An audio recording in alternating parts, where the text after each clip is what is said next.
ये लड़की मेरे सामने और मेरा दिल ले जाए। Wait a minute. ये लव डोज नहीं है, ये हिंदी की डोज हैं। कहीं तुम इसे लव डोज समझ के बैठ जाओ मेरे दोस्त। नमस्कार, राम राम, राधे राधे, जय हिंद मेरे सभी प्यारे दोस्तों को। मैं प्रदीप आप सभी बच्चों का हार्दिक स्वागत करता हूं आपके अपने प्यारे से परिवार रीजनिंग रनवे प्लेटफॉर्म पर।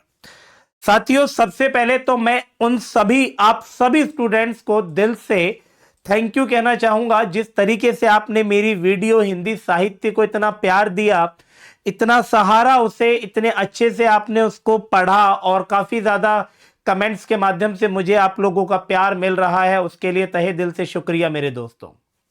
ठीक उसी आधार पर उसमें जो भी आप लोगों ने बोला है मुझे, उन सभी चीजों पर काम किया जाएगा और सारे क्वेश्चंस आपके पास भी लेकर आए जाएंगे।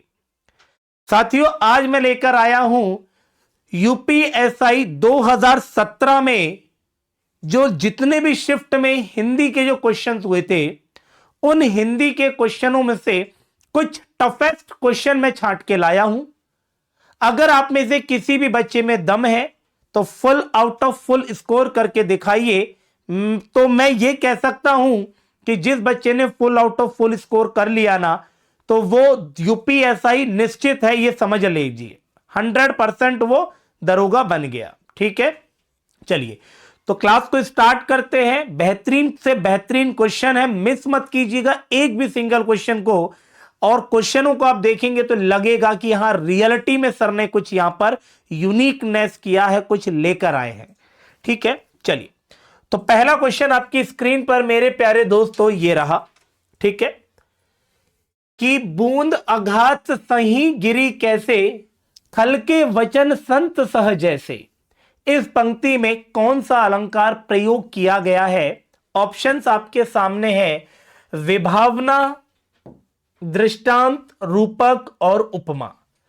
तो देखिए, सबसे पहले तो आप सभी बच्चे जानते हैं कि अलंकार का शाब्दिक अर्थ होता है आभूषण। ठीक है, और अलंकार दो प्रकार के हमें पढ़ने होते हैं, शब्दालंकार और अर्थालंकार। ठीक है, और उसी इस पंक्ति में आपको बस ये आइडेंटिफाई करना है कि कौन सा अलंकार इसमें होना चाहिए।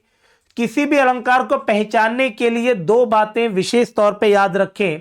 सबसे पहले जो भी ऑप्शंस हमारे पास अवेलेबल होते हैं, उन अवेलेबल ऑप्शंस को पढ़ लीजिए। क्या उन सभी ऑप्शंस को हम जानते हैं? उसके बाद जाकर के उस पंक्ति को पढ़ेंगे और देखेंगे क्या वो पंक्ति किस अलंकार में फिट होती है। अगर मैं उपमा अलंकार की बात करूं तो उपमा अलंकार की क्या कहावत होती है? उपमा अलंकार की बात बस ये है कि जहां उपमेय और उपमान में तुलना की जाए उसे हम उपमा अलंकार कहते हैं, और जहां उपमेय में यानी उपमेय को ही उपमान कह दिया जाए उसे हम क्या कहते हैं भैया जी? रूपक अलंकार कहते हैं। अगर मैं बात करूं भैया जी विभावना अलंकार की, तो बताइए विभावना अलंकार किसे कहते हैं? जहां पर मैं ये कह सकता हूं कारण न होते हुए भी उस कार्य का संपन्न होना पाया जाए, उसे हम विभावना कहते हैं। और यदि बात करें साथियों हम दृष्टांत अलंकार की, तो देखिए जहां एक बात से दूसरी बात का उदाहरण दिया जाए, जहां अगर मैं दृष्टांत की बात करूं, जहां एक उदाहरण के बलबूते पर दूसरा उदाहरण दिया जाए, उसी के सहारे से दूसरा उदाहरण दिया जाए, उसी को हम कहते हैं दृष्टांत अलंकार। ये चारों डेफिनेशंस आपको पता चल गई। अब हम बात करते हैं इस पंक्ति के सारांश की। तो सबसे पहले साथी तो आप ये समझ लीजिए कि ये जो पंक्ति है यहां से लेकर के यहां तक, ये पंक्ति आपकी रामचरितमानस से ली गई है।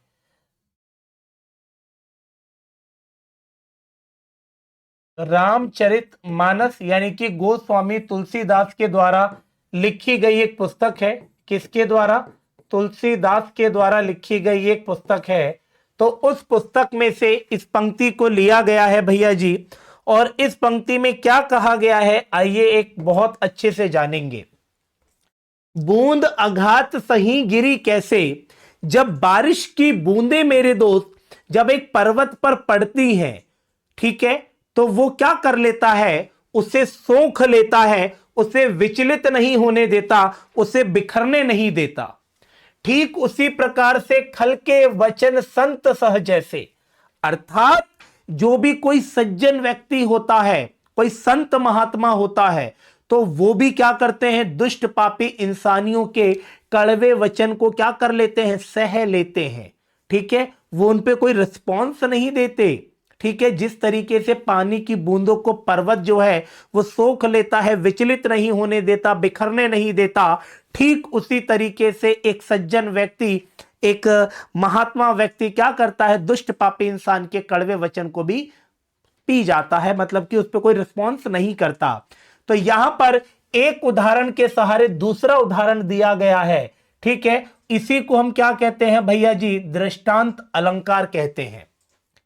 तो क्वेश्चन नंबर फर्स्ट का आंसर रहेगा आपका दृष्टांत अलंकार। आई होप बहुत अच्छे से समझ आया होगा। अगला क्वेश्चन देखते हैं क्या है। अमीर खुसरो किस शैली के प्रसिद्ध नहीं हैं? यानी ये ऑप्शन देखिए, गजल, पहेलियां, गीत और खलिक बारी, ये जो चारों ऑप्शन है इनमें से किसके लिए प्रसिद्ध नहीं माने गए हैं अमीर खुसरो? तो अमीर खुसरो का जन्म 1200 मैंने आपको बताया था 53 ईस्वी में पटियाली गांव एटा कासगंज में हुआ। अलाउद्दीन खिलजी के दरबारी कवि रहे। ठीक है, और इन्होंने देखिए गजल के भी जनक इन्हें कहा गया है भैया जी, पहेलियां भी है इनकी रचना और खलिक बारी भी एक इनकी रचना है। अगर इनके लिए प्रसिद्ध नहीं है तो वो क्या चीज है भैया जी, गीत। अमीर खुसरो जो है वो किस काल से संबंध रखते हैं? तो अमीर खुसरो भैया जी आपके आदि काल से संबंध रखते हैं। क्लियर है, किस काल से? आदि काल से। और आदि काल को आदि काल नाम किसने दिया है? हजारी प्रसाद द्विवेदी ने दिया है। और इसी आदि काल को ब्रदर वीर गाथा काल भी कहा जाता है। और वीर गाथा काल जो नाम दिया वो आचार्य रामचंद्र शुक्ल ने दिया है। क्लियर है मेरे प्यारे दोस्त? अमीर खुसरो के जो दरबारी कवि थे वो अलाउद्दीन खिलजी थे और इन्होंने अपने शासन में, अपने जीवन काल में 7 राजाओं का आरोहण देखा था। जैसा कि मैंने आप लोगों को 7 राजाओं का आरोहण यानी कि राज्याभिषेक, आरोहण, ठीक है, मैंने आपको हिंदी साहित्य में अमीर खुसरो के बारे में सारी डिटेल्स दे रखी हैं। ठीक है, तो यहां पर आपका क्वेश्चन नंबर 2 क्लियर हो चुका है। और अमीर खुसरो देखिए खड़ी बोली के भी जनक कहे गए हैं, खड़ी बोली के। साथ ही साथ में अगर हम बात करें तो देखिए तबला के जनक भी यही हैं। ठीक है, अगर देखें तो गजल के जनक भी भैया जी इन्हीं को कहा जाता है। सितार के जनक भी यही हैं, वाद्य यंत्र के जनक भी यही हैं। तो ये सारी की सारी चीज अमीर खुसरो से रिलेटेड आपको बता दी है। इनकी कई सारी रचनाएं हैं, जैसे खलिक बारी, पहेलिया, आशिका, तुगलकनामा, हालात ए कन्हैया, नजराइन ए हिंद। तो ये सारी की सारी रचनाएं आपकी किसकी हैं? अमीर खुसरो की।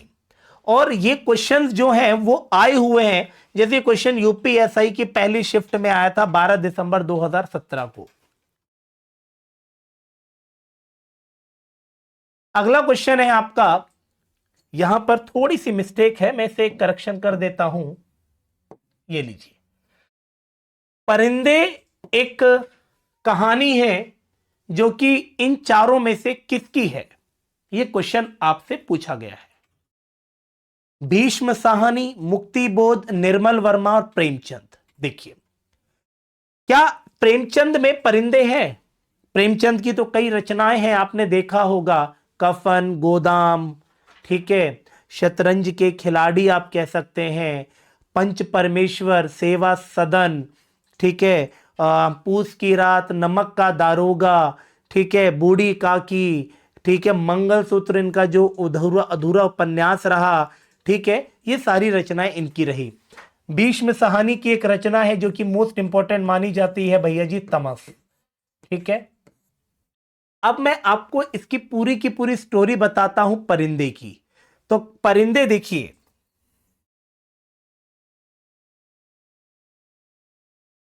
परिंदे की अगर मैं बात करूं तो ये परिंदे जो है बच्चों 1957 में 1957 में अमृत राय की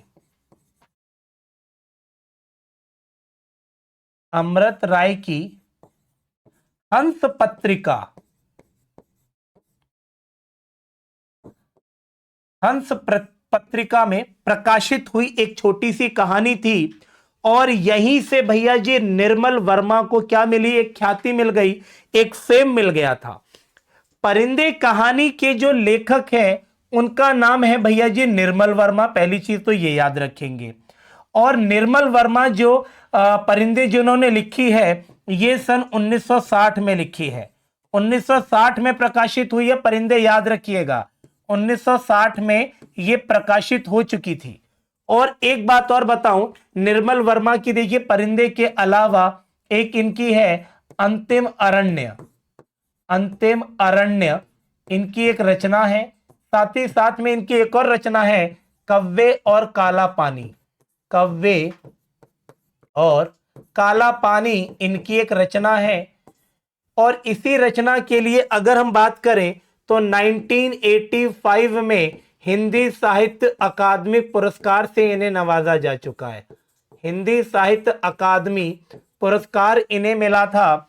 और निर्मल वर्मा ने इसी के साथ साथ भैया जी एक ज्ञानपीठ पुरस्कार भी लिया है। निर्मल वर्मा, नरेश मेहता, ये सारे ज्ञानपीठ पुरस्कार से भी संबोधित किए जा चुके हैं। ठीक, तो परिंदे जो कहानी है वो भैया जी किसकी है, निर्मल वर्मा की है। और जो भी इससे रिलेटेड छोटे छोटे पॉइंट्स थे वो सारे के सारे पॉइंट्स मैंने आपको बता दिए।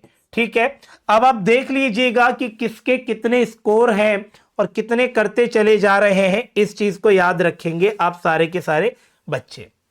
क्वेश्चन नंबर 3 क्लियर हो गया। अब बात करते हैं क्वेश्चन नंबर 4 की।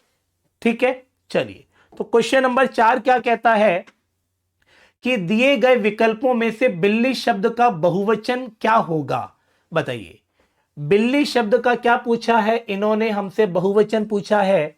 तो क्या बिल्ली शब्द का बहुवचन बिल्ला होगा, नहीं होगा ना, बिल्ले होगा, नहीं होगा। अब आपके पास बचता है 2 ऑप्शन, तो बताइए ऑप्शन नंबर ए सही है या ऑप्शन नंबर बी सही है। अब हमें यह तो पता चल गया कि बिल्लियां सही होता है। ठीक है, क्या होता है बिल्लियां, तो इसका सही आंसर बन जाएगा भैया जी ए फॉर एप्पल। क्या बनेगा इसका, ए फॉर एप्पल, एकदम एब्सोल्युटली करेक्ट बन जाएगा। क्योंकि कहा जाता है कि जब आप बिल्ली लिखोगे, क्या लिखोगे, बिल्ली, तो कहते हैं कि अगर किसी भी एक वचन में लास्ट में छोटी ई हो या बड़ी ई हो तो वो हमेशा इया में बदल जाती है, और इया में बदल देने से वो बच्चों बहुवचन बन जाती है। ठीक है, ये इसका एक नियम है। तो इसका जो सही आंसर रहेगा वो रहेगा आपका ए फॉर एप्पल, बिल्लियां। अगला क्वेश्चन की तरफ एक बार नजर मारते हैं कि बसंत के मौसम में पीले फूल खिलते हैं, प्रस्तुत वाक्य में विशेषण कौन सा है। अक्सर मैंने देखा है कि बहुत सारे बच्चों को विशेषण और विशेष्य को आइडेंटिफाई करने में काफी समय लगता है और वो समझ नहीं पाते कि किसे विशेषण कहते हैं और किसे विशेष्य कहते हैं। सबसे पहली चीज तो आप ये समझिए, मेरी जो बात जो मैं आपसे कहना चाहता हूं कि आप जिन शब्दों का प्रयोग किसी की तारीफ में करते हैं तो वो तारीफ काबिल जो शब्द हैं उन्हीं को हम विशेषण कहते हैं। और जिस इंसान की आप तारीफ कर रहे हैं, जिसके बारे में आप बात करते हैं, उसी को हम विशेष्य कहते हैं। तो यहां पर हमसे पूछा है कि प्रयुक्त वाक्य में विशेषण कौन सा है। क्लियर है, क्या पूछा गया है, विशेषण पूछा गया है। बसंत के मौसम में पीले फूल खिलते हैं, तो यहां पर अगर मैं बात करूं तो देखिए यहां पर फूल की बात की जा रही है, तो ये जो फूल जो है वो क्या बन जाएगा आप लोगों का, विशेष्य बन जाएगा। और फूल कैसे हैं ब्रदर, पीले हैं, तो ये पीला शब्द जो बन जाएगा वो क्या बन जाएगा, विशेषण बन जाएगा। बात खत्म हो गई यहां तक। अब आपके पास कोई दूसरा विकल्प बता नहीं है, चाहे वो बसंत का मौसम हो चाहे कहीं हो, बात यहां पर फूल की गई है, फूल कैसे हैं, पीले हैं। तो आंसर बन जाएगा आपका D for Delhi, correct answer.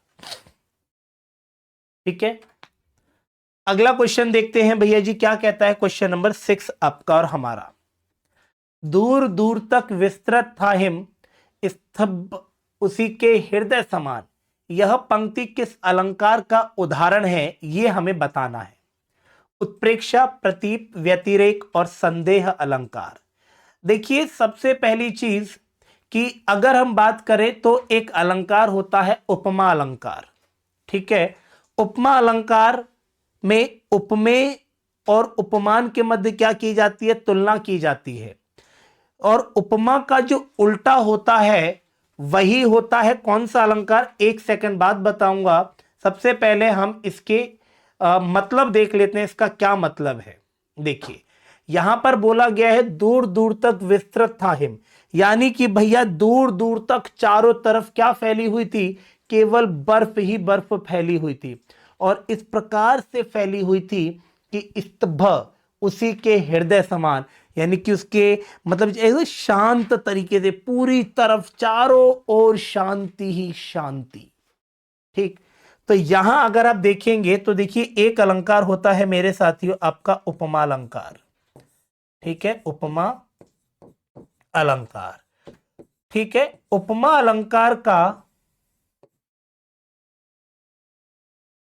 उल्टा प्रतीप अलंकार होता है। क्या होता है बच्चों, प्रतीप अलंकार होता है। और ये और बता देता हूं कि यहां पर इसका जो सही आंसर है वो है आपका प्रतीप अलंकार। ठीक है, दूसरी चीज अगर हम बात करें तो ये जो पंक्ति जो ली गई है, ये सारी की सारी जो पंक्ति है, ये अगर इसकी बात करें इस पंक्ति की हम, ये पंक्ति भैया जी जय शंकर, यहां यही लिख देता हूं, ये जो पंक्ति है ये जय शंकर प्रसाद, जय शंकर प्रसाद की किससे ली गई है, कामायनी से। किससे ली गई है भैया जी, कामायनी इनकी एक रचना है, वहां से ये पंक्तियों को उठाया गया है मेरे साथी। और कहा जाता है कि जो कहानी है ये भैया जी 15वें सर्ग से ली गई है। किस सर्ग से ली गई है, 15वें सर्ग से ली गई है भैया जी ये। ठीक है, कुल मिलाकर के अगर मैं बात करूं तो ये एक चिंता का सर्ग था। ठीक है, एक मेरे को ये उतना याद नहीं है लेकिन इतना जरूर पता है कि इसमें भैया जी एक सर्ग है चिंता नामक सर्ग, वहां से इस पंक्तियों को कैच किया गया है। अगर मैं बात करूं भैया जी, जैसे कि कलर ये वाला सही रहेगा। ठीक है, कामायनी की एक रचना है। ठीक, तो इसमें ज्यादा हमें कुछ देखना नहीं है, लेकिन यहां पर जो बात की गई है, हृदय की तुलना हिम के साथ न कर करके हिम की तुलना उसके हृदय के साथ कर दी गई है। और जहां पर उपमा अलंकार का उल्टा हो जाता है वहीं पर प्रतीप अलंकार होता है। कुछ जगह आपको देखने को मिलेगा इसी पंक्ति में भैया जी उपमा अलंकार को भी मेंशन कर दिया जाता है। लेकिन कुछ बातों कुछ विद्वान का कहना है कि जब ऑप्शन ऐसे ना आए, जब अगर या तो आपको प्रतीप अलंकार देखने को मिलता है या फिर आपको भैया जी उपमा अलंकार देखने को मिलेगा, क्योंकि उत्प्रेक्षा अलंकार इसमें इसलिए नहीं हो सकता क्योंकि उत्प्रेक्षा अलंकार की तो पहचान ही आपको और हमें पता है, जहां जनु जानो जिमी ज्यो और मनु मनु मानो, यानी कि जहां उपमेय में उपमान की कल्पना कर दी जाए, एक संभावना व्यक्त कर दी जाए, जहां एक पॉसिबिलिटी होती है, उसी को हम क्या कहते हैं भैया जी बताइए आप, उत्प्रेक्षा अलंकार। ठीक है, तो इस पंक्ति का जो सही आंसर रहेगा वो प्रतीप अलंकार रहेगा। इस चीज का बेहद आप ख्याल रखेंगे। चलिए अगला क्वेश्चन है आपका, इनमें से कौन सी रचना रांगे राघव की नहीं है। एक रचना है, ये चार की चार, इनमें से कौन सी रचना रांगे राघव की नहीं है, बस हमें यह देखना है। ऑप्शंस कौन कौन से हैं, अधूरी मूरत, जीवन के पहलू, देवदासी और साम्राज्य का वैभव। अगर हम बात करें तो देखिए सबसे पहली चीज, जो साहित्य है वो बहुत ही गहरा है, जितना आप उसमें डूबोगे आप उसमें उतना डूबते चले जाओगे। ठीक है, तो कुछ राइटर्स की रचनाएं हम लोग यहां देखते हैं। रांगे राघव की जैसे कि मुझे पता है कि अधूरी मूरत भी इन्हीं की है, देवदासी भी इन्हीं की है, और साम्राज्य का वैभव कोई कहता है रामराज्य, कोई इसी साम्राज्य को भैया जी रामराज्य भी कहते हैं कि रामराज्य का वैभव। आंसर जो रहेगा वो इसका बी फॉर बॉम्बे रहेगा, क्योंकि जहां तक मुझे याद है जीवन के पहलू 1953 ईस्वी में अमृत राय ने लिखी थी। किसने लिखी है? अमृत राय ने। और अमृत राय आपको पता है कि इसका सबसे छोटा बेटा था किसका? प्रेमचंद का। प्रेमचंद की कहानियों को अगर पूरा करने का श्रेय जाता है तो वो इसी के बेटे अमृत राय को जाता है। और अमृत राय भी अपने पापा जो प्रेमचंद है उन्हीं के आदर्शों पर खड़ा उतरा और उन्हीं के आदर्शों पर ये हमेशा के तौर पे चला है। ठीक है, तो आशा करता हूं ये सारी की सारी चीजें समझ आ गई होंगी। रांगे राघव की अधूरी मूरत, देवदासी और रामराज्य का वैभव, ये तीनों इसकी है। लेकिन जीवन के जो पहलू रचना है वो अमृत राय की है, जिन्होंने 1953 में ये रचना की थी भैया जी। अगला क्वेश्चन देखिए, मैंने अपना घर मटमैले रंग का रंगवाया है। इसमें मटमैला शब्द क्या है? इसमें क्या पूछा गया है कि मैंने अपना घर मटमैले रंग से रंगवाया है। विशेषण पूछा है? क्या पूछा है? नहीं, इसमें पूछा है मटमैला क्या है। तो सबसे पहली चीज तो देखिए, यहां पर रंगवाया है इसने अपना घर, किस रंग से? मटमैले रंग से। तो यहां पर ये जो रंग की तारीफ की जा रही है, रंग कैसा है? मटमैला है। तो ये क्या बन जाएगा यहां पर भैया जी? विशेषण बन जाएगा। क्या बनेगा यहां पर? मटमैला शब्द विशेषण बन जाएगा, क्योंकि ये विशेषता बता रहा है। जैसे मैंने कहा भूरी बिल्ली मर गई, तो बिल्ली यहां मरी है, पर कैसी बिल्ली है? भूरी। तो भूरी उस बिल्ली की क्वालिटी है। यहां पर मटमैला जो है ये एक रंग की क्वालिटी बताई जा रही है। क्लियर है? तो यहां पर आंसर हो जाएगा आपका ए फॉर एप्पल, विशेषण। यूपीएसआई शिफ्ट 12 दिसंबर 2017 में पूछा गया क्वेश्चन था ये। ठीक है, बहुत सारे बच्चे इसे विशेष्य कह देते हैं, बच्चा ये विशेष्य नहीं होगा, इस चीज को बेशक याद रखेंगे आप। क्वेश्चन नंबर नेक्स्ट 9 देखिए, दिए गए विकल्पों में से विभावना अलंकार का उदाहरण पहचानिए। देखिए ऑप्शन, जब क्वेश्चन नंबर फर्स्ट हम लोग देख रहे थे तो मैंने आपको उसमें भी विभावना अलंकार के बारे में बताया कि जहां कारण न होते हुए भी कार्य का होना पाया जाए उसी को हम विभावना अलंकार कहते हैं। अब जिन बच्चों ने रट्टा लगा रखा होगा, पढ़ रखा होगा, वो तो अब तक इसका आंसर लगा चुके होंगे, लगा चुके होंगे बिना किसी दिक्कत के।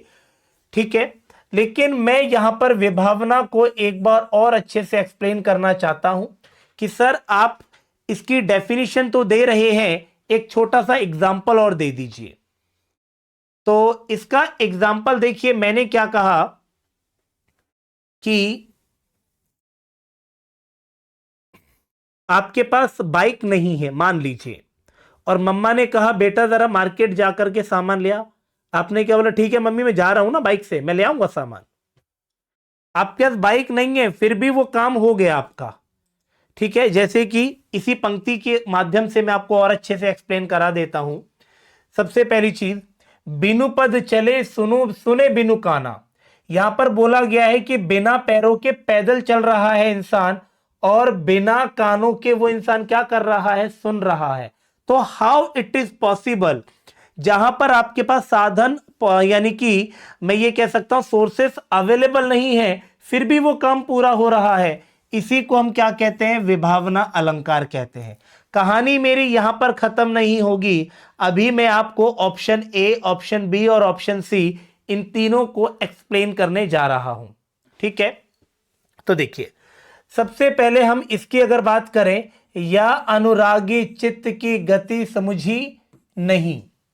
अगर मैं इसकी बात करूं, यहां बोला गया है कि या अनुरागी चित्त की गति समझ ही नहीं, अर्थात इस पंक्ति में बोला गया है कि जिस प्रकार से काली चीज में अगर कोई काली वस्तु गिर जाए तो वो क्या हो जाती है? उसके साथ काली हो जाती है। ठीक, तो ठीक उसी प्रकार से अगर भगवान कृष्ण के प्रेम में अगर कोई डूब जाए तो भैया उसका मतलब वो पवित्र और एक उज्जवल हो जाता है। ये सारी की सारी बातें कही गई है भैया जी इस वाली लाइन में। वो शुद्ध हो जाता है, वो पवित्र हो जाता है। और ये जो पंक्ति है जो ली गई है ना, ये बिहारी का एक दोहा है, ये बिहारी का एक दोहा है। और इसमें अलंकार भी मैं आपको बता देता हूं कि इसमें विरोधाभास अलंकार है, विरोधाभास। ठीक है, विरोधाभास, जहां विरोध ना होकर भी विरोध का आभास होता है, उसी को विरोधाभास अलंकार कहते हैं। शीतल ज्वाला जलती है, ईंधन होता द्रग जल का। और इसकी एक लाइन है कि व्यर्थ सांस चल चल कर सकती है, काम अनिल का या कम अनिल का, इस तरीके से। और ये जो पंक्ति ली गई है ये जयशंकर प्रसाद की है, जयशंकर।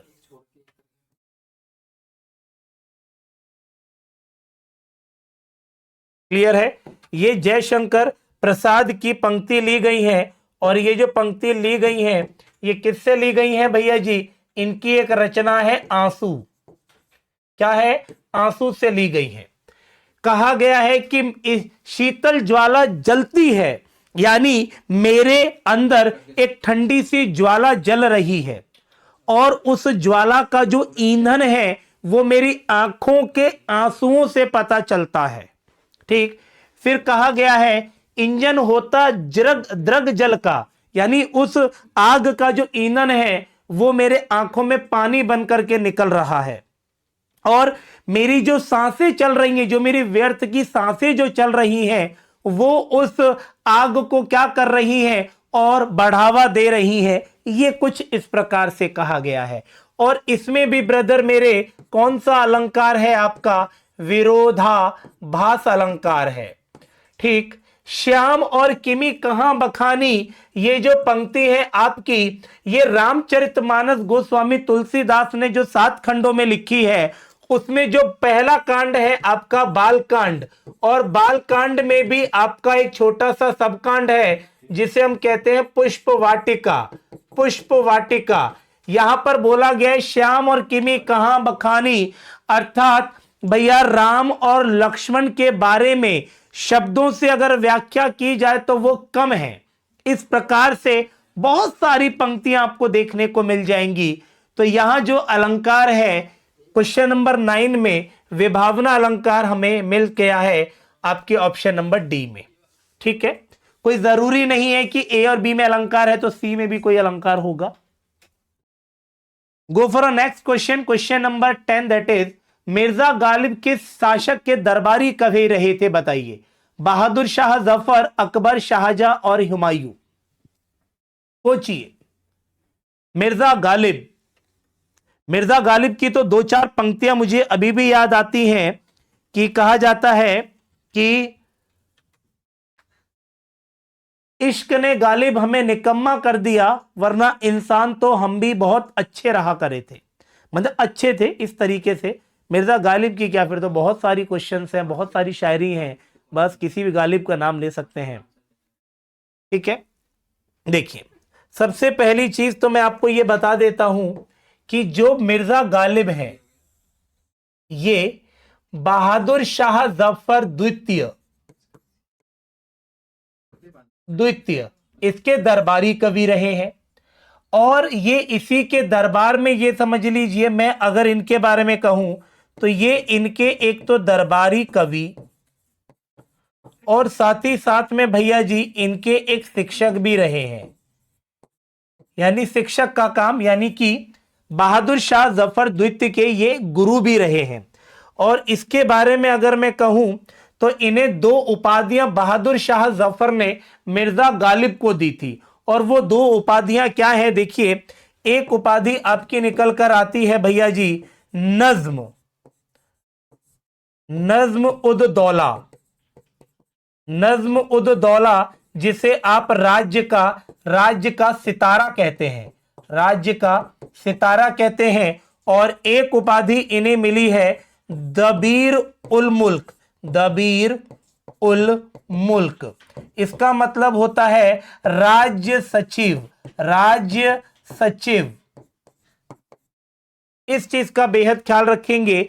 ये दोनों की दोनों उपाधियां मिर्जा गालिब को किसने दी है? बहादुर शाह जफर द्वितीय ने दी है। वैसे तो ये औरों के भी दरबार में थे, लेकिन जो इन्हें फेम मिला वो बहादुर शाह जफर द्वितीय के उसमें दरबार में रह करके इन्हें मिला है। ठीक है। और मिर्जा गालिब तो आपको पता बहुत फेमस है शेर और शायरी के लिए। कहा जाता है ना कि अगर तुम अपने आप को बड़ी शरीफ समझती हो तो आवारा हम भी नहीं है, वफा की है तुमने तो बेवफा हम भी नहीं है, और शादी के मौकाम पर आकर कहती हो कि तुम शादीशुदा हो तो कान खोलकर सुन लो भैया कुंवारे हम भी नहीं हैं। कुछ इस प्रकार के शेर और शायरी करने वाले मिर्जा गालिब, ये खैर मिर्जा गालिब की शायरी तो नहीं है, ये मेरी शायरी समझ सकते हैं आप इसे। ठीक है। और बहुत सारी एक बहुत इनकी है, मेरे को इतनी याद तो नहीं है। ठीक है, आगे बढ़ते हैं भैया क्वेश्चन नंबर हम लोग नेक्स्ट 11 की ओर। श्री कृष्ण की भक्ति ही डैश है, अन्य सब डैश है। बताइए भैया जी, इस फिल इन द ब्लैंक्स में पूरा करना है इसे। ऑप्शंस आपके सामने 4 हैं। सत्य असत्य, असत्य सत्य, सत्य मिथ्या, मिथ्या सत्य। बताइए तो आप इसमें किसे रखोगे? बताइए फटाफट से।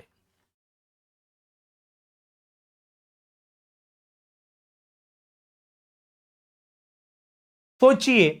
अब यहां दिक्कत आती है। सबसे पहली चीज तो हमें सत्य और असत्य का मतलब पता है, लेकिन हमें नहीं पता कि मिथ्या का मतलब क्या होता है। सबसे पहले तो देखिए, श्री कृष्ण की भक्ति भैया जी क्या है? सत्य है। यहां पर ऑप्शन नंबर सी ही इसका सही आंसर होगा। मिथ्या का मतलब होता है अन्य सब, बाकी सब क्या है? झूठ है, व्यर्थ है। मिथ्या का मतलब होता है झूठ, व्यर्थ है, फालतूपना जिसे आप कह सकते हो। तो यहां पर क्वेश्चन नंबर 11 का सही और सटीक आंसर बन चुका है भैया जी, सी फॉर कैट। ठीक है। यूपीएसआई 12 दिसंबर 2017 को शिफ्ट नंबर पहले में ही पूछे गए थे ऐसे बेहतरीन से बेहतरीन क्वेश्चन। वो एक अलग बात है कि कुछ लोग तुक्का लगा दें। यह जीवन क्या है? निर्जर है। इस वाक्य में प्रयुक्त अलंकार पहचानिए। अब सोचिए क्या बोला गया, यह जीवन क्या है? निर्जर है यार, बेकार है। तो यहां पर जीवन को क्या कहा गया? बेकार कह दिया गया है, निर्जर कह दिया गया है। यानी जहां एक इंसान पर दूसरे इंसान का एक आरोप लगाया जाए, अर्थात अच्छे से समझाता हूं, जहां उपमेय का उपमान पर एक अभेद आरोप लगाया जाए, एक मैं ये कह सकता हूं एक प्रकार से उपमेय को उपमान कह दिया जाए, उसी को हम रूपक अलंकार कहते हैं। और यहां जीवन को क्या कहा गया है? निर्जर कहा गया है मेरे दोस्त, और इसी को हम कहेंगे रूपक अलंकार। क्लियर है? अतिशयोक्ति अलंकार यानी जहां पर किसी बात को बड़ा चढ़ा करके पेश कर दिया जाए, उसे हम कहते हैं अतिशयोक्ति अलंकार। इसका एक फेवरेट उदाहरण मैं आपको देता हूं कि देख सुदामा की दीन दशा, करुणा करके करुणा निधि रोए, और पानी परात को छुओ नाही, और नैनन के जल से पग धोए। सोचिए कि भगवान कृष्ण ने सुदामा के पैर धोने के लिए जो पानी भरा परात मंगाया था, उसे हाथ भी नहीं लगाया, और अपने आंखों के पानी से उन्होंने उसके चरण धोए। तो यहां पर देखिए छोटी सी बात को किस तरीके से बड़ा चढ़ा करके पेश किया जा रहा है। एक बात कही गई है कि मत चला करो दिन में यूं बालों को खोलकर, वरना रास्ता भूल जाएगा सूरज। अर्थात यार क्या बोला है इस नायक ने। देखिए कि नायिका जा रही है, मत चला करो बालों को खोलकर यूं दिन में, यानी कि उस नायिका ने अपने बालों से क्लेचर हटाया, उसके बालों की चमक कुछ इस प्रकार से थी कि सूर्य भी उसकी चमक के सामने फीका पड़ गया और वो भी चला गया वहां से। हाउ इट इज पॉसिबल यार? उस नायिका के बालों की चमक इतनी बेहतरीन थी कि सूरज शर्मा गया। और जितने भी हैं सब गाने नायिका के ऊपर बने। भाई साहब कोई गाना नायक के ऊपर भी बनाओ, हैं? बताइए। चलो नेक्स्ट, दिए गए विकल्पों में से सही वाक्य चुनिए भैया जी। क्या होना चाहिए? स्वभाव के प्रतिकूल तुम्हें यह कार्य करना चाहिए, स्वभाव के अनुकूल तुम्हें यह कार्य करना चाहिए, या स्वभावारूप तुम्हें यह कार्य करना चाहिए, या स्वभाव के अनुरूप तुम्हें यह कार्य करना चाहिए। बताइए भैया इसका सही आंसर क्या है? तो देखिए तो अगर हम बात करें इस क्वेश्चन की, तो इस क्वेश्चन में होता क्या है साथियों, ये देखिए यहां पर सब चीज सही है। पहली चीज तो मैं इसको गलत कर दूंगा भैया जी, क्योंकि स्वाभारूप होता ही नहीं है। इसका मतलब यही हो गया स्वभाव के ये क्या है, स्वभाव के, हाँ अरूप, अनुरूप। तो ये तो गलत है। अब बात करेंगे, एक प्रतिकूल है, एक अनुकूल है, एक अनुरूप है। तो अनुरूप कोई शब्द नहीं होगा भैया जी। प्रतिकूल अनुकूल का उल्टा हो जाता है। यहां अनुकूल का मतलब होता है बराबर, यानी अनुसार, स्वभाव के आधार पर यानी स्वभाव के अनुसार तुम्हें यह कार्य करना चाहिए। तो इसका जो सही आंसर रहेगा वो बी फॉर बी रहेगा। प्रतिकूल तो इसका उल्टा हो जाएगा, तो इस वजह से ये गलत रहेगा। क्वेश्चन नंबर हमारा भैया 13 का आंसर क्या रहेगा, बी फॉर बॉम्बे। नेक्स्ट, याचना शब्द का बहुवचन रूप क्या होगा। देखिए इसमें बहुवचन पूछा है, क्लियर है। तो बताओ याचनाओं होगा, याचना होगा, याचनई होगा या याचनाएं होगा। तो मेरे प्यारे दोस्त, याचना का जो बहुवचन है वो याचना ही होगा, क्योंकि हिंदी में कुछ ऐसे शब्द होते हैं जिनका दोनों वचनों में एक ही रूप होता है। जैसे मामा का मामा ही रहेगा, एक वचन और बहुवचन। योद्धा का योद्धा ही रहेगा, जामाता का जामाता ही रहेगा। ये एक वचन और दो वचन दोनों में काम कर जाएंगे, एक वचन और बहुवचन में। क्लियर है। जैसे मैंने कहा दाता, तो दाता का वो नहीं बनेगा कि बहुवचन क्या बन जाएगा, दाता का दाता ही रहेगा। और यहां पर याचना का भैया जी क्या रहेगा, याचना ही रहेगा। दिए गए विकल्पों में से विपिन शब्द का समानार्थी शब्द कौन सा है। अब देखिए क्या पूछा गया है कि विपिन शब्द का समानार्थी शब्द पूछा है हमसे इसने, ठीक है। कानन का मतलब अगर मैं कहूं तो कानन जो है वो तो एक वन का बन जाएगा भैया जी, आप भी जानते हैं। अमीक का जो है वो अमृत का बन जाएगा, ठीक है। अब बात करते हैं अनल और वाजी। तो वाजी जो है मेरे ख्याल से ये अश्व का रहता है भैया जी। किसका रहेगा, अश्व का रहेगा। और अनल जो है वो बन जाएगा आपका विपिन का समानार्थी। क्या बन जाएगा, विपिन का समानार्थी बन जाएगा, ठीक है। एक बार और देख लीजिए। अगर मैं देखूं तो शायद मुझे कुछ गड़बड़ी लग रही है, यहां मैं थोड़ा सा जल्दबाजी कर चुका हूं। क्योंकि देखिए एक होता है शब्द अनल और एक होता है अनिल, क्लियर है। अनल तो होता है भैया जी आग का होता है ना, ये तो आग का होता है। विपिन शब्द जो है वो कानन का है मेरे दोस्त। किसका है, कानन का है मेरे प्यारे साथी, ठीक है। हाँ बाकी तो मुझे पूरा 100% श्योरिटी है कि वाजी अश्व का है, अमी अमृत का है, कानन वन का है। और ये डेफिनेटली अब मैं इस चीज को एग्री करता हूं कि हाँ विपिन शब्द जो है वो वन का एक आराम से समानार्थी शब्द है, ठीक। नेक्स्ट, रतिपति शब्द का समानार्थी शब्द पहचानिए। 4 ऑप्शन दे रखा है और आपको रतिपति का समानार्थी शब्द देखना है। निशाचर, जगदीश, पंचचर या अलकापुरी, ठीक है। तो बताइए आपके अकॉर्डिंग क्या इसका सही जवाब होना चाहिए। सोचिए, समझिए और जल्दबाजी में मत करिए, वीडियो को स्किप मत करिए, देखो समझो और जवाब दीजिए। इसका क्या आंसर हो सकता है बताइए। रतिपति किसे कहते हैं।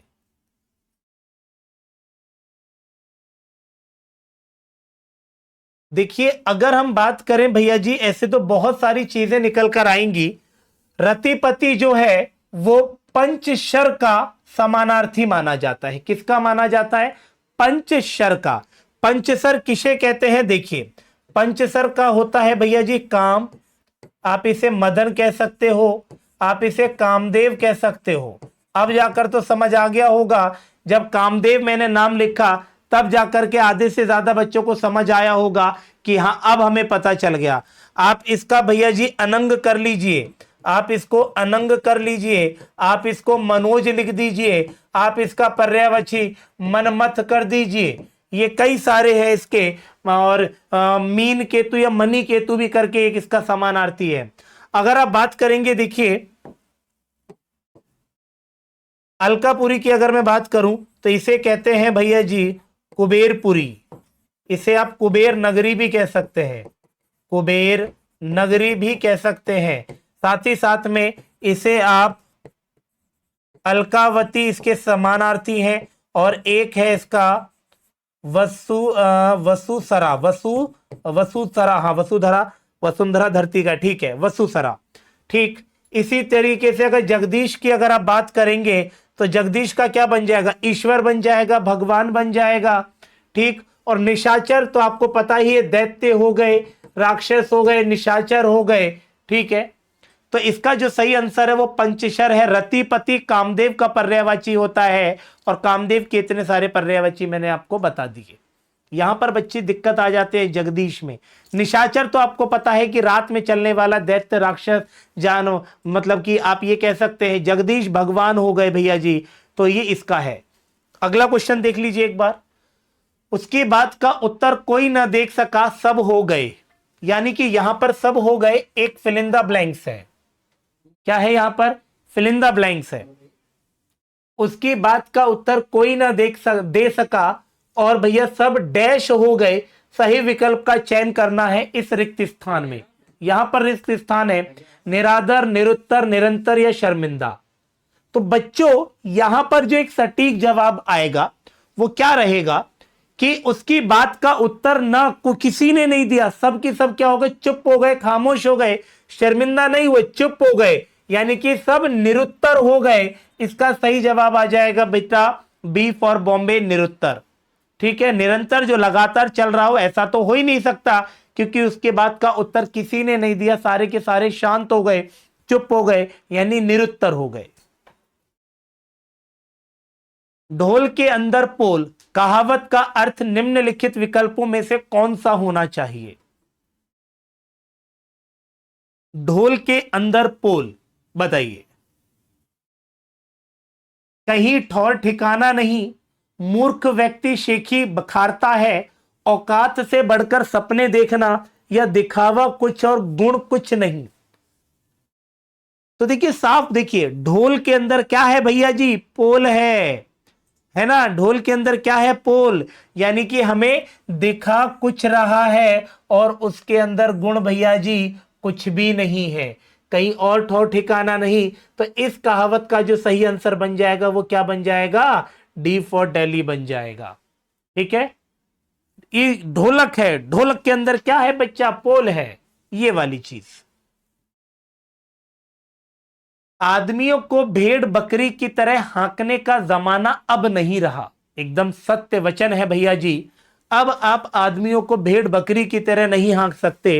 पहले जरूर हाँका जाता था, आजादी से पहले या फिर कई वर्षों पहले की अगर मैं बात करूं, लेकिन अब पॉसिबल नहीं है।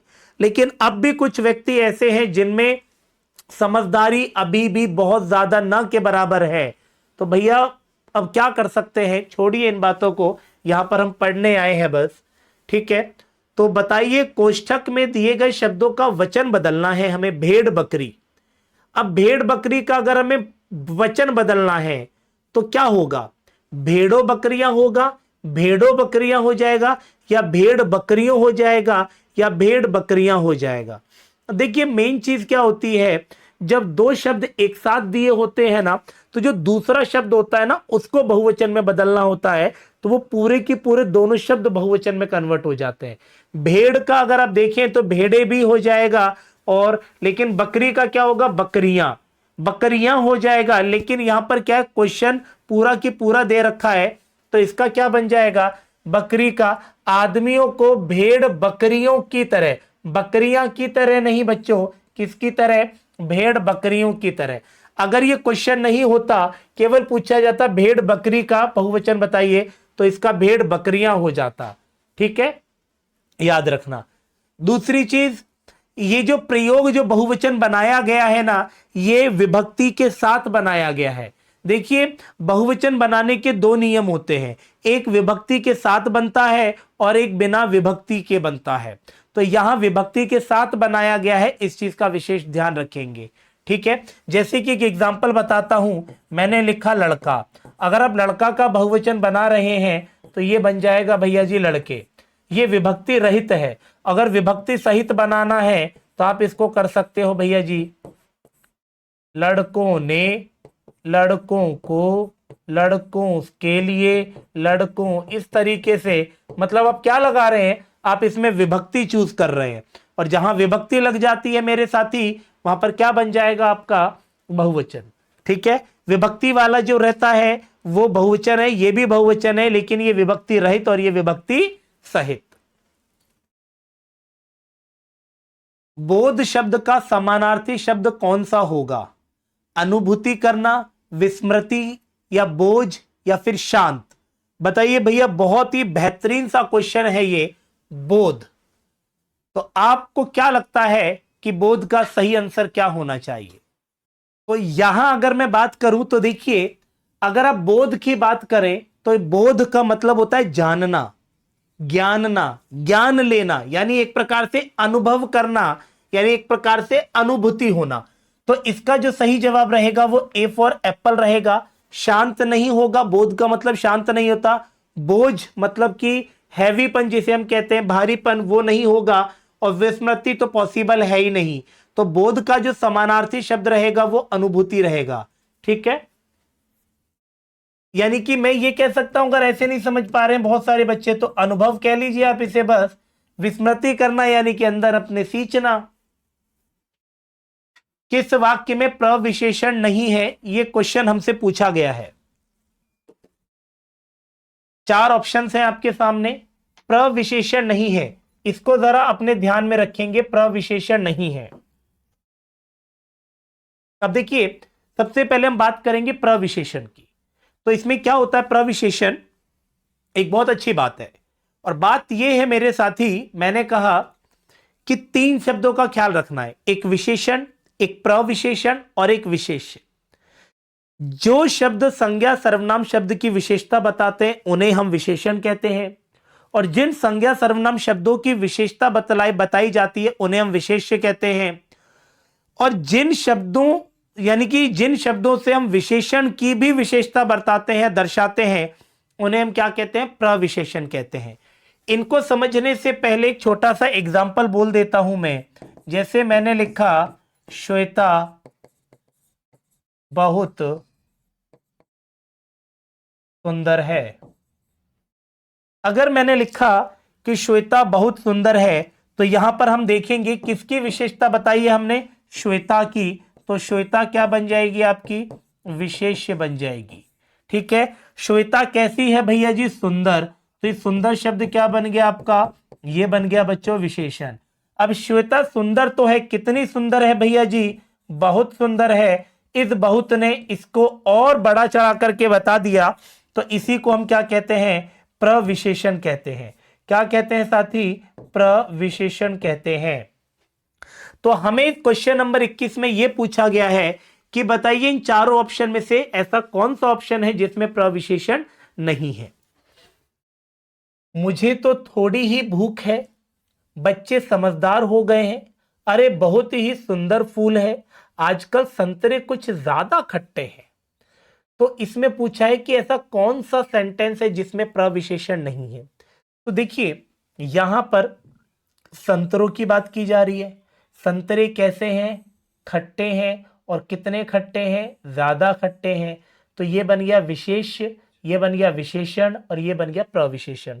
तो इसका मतलब इसमें तो ये है प्रविशेषण। ठीक है, अरे बहुत ही सुंदर फूल है, फूल कैसे हैं, सुंदर हैं, और कितने सुंदर हैं, बहुत। तो इसमें भी सारी क्वालिटीज आ रही हैं।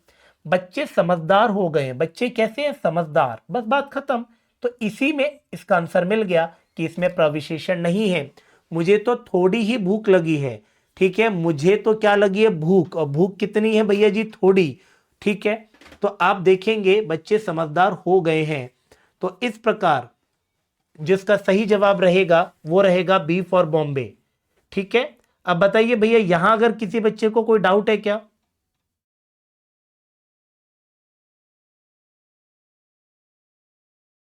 अगला क्वेश्चन, दिए गए विकल्पों में से सही वाक्य चुनिए। आपको एक ऐसा क्वेश्चन एक ऐसा ऑप्शन चुनना है जो कि एकदम बिल्कुल सही है।